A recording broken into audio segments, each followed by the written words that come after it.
Hormuz జలసంధి విషయంలో Iran America మధ్య ఉద్రిక్తతలు మరింత ముదురుతున్నాయా?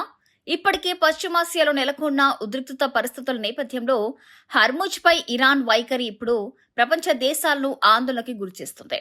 హర్ముజ్ జలసంధి ప్రపంచంలోని అత్యంత కీలకమైన ఇంధన మార్గాల్లో ఒకటి. గల్ఫ్ ప్రాంతం నుంచి భారీగా చమురు, గ్యాస్ రవాణా ఈ మార్గం గుండా జరుగుతుంది. దీంతో ఇక్కడ ఏ చిన్న ఉద్రిక్తత ఏర్పడినా దాని ప్రభావం అంతర్జాతీయ చమురు ధరలపై, ప్రపంచ ఆర్థిక వ్యవస్థపై పడే అవకాశం ఉంది. ఈ నేపథ్యంలో అమెరికా నుంచి ఒత్తిళ్లు వచ్చినా హర్ముజ్ విషయంలో వెనక్కి తగ్గే ప్రసక్తి లేదన్నట్టుగా ఇరాన్ కఠిన వైఖరి ప్రదర్శిస్తుంది. తమ భద్రత ప్రయోజనాల విషయంలో ఎలాంటి ఒత్తిడికి తలగొమ్మమనే సంకేతాలను కూడా ఇస్తుంది.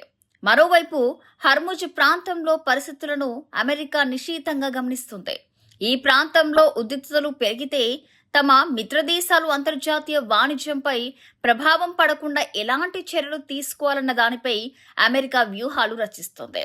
అంటే ఒకవైపు ఇరాన్ హర్ముజ్ విషయంలో వెనక్కి తగ్గేది లేదు అనే సంకేతాలు ఇస్తుంటే, మరోవైపు అమెరికా కూడా పరిస్థితిని తేలిగ్గా తీసుకోవడం లేదు.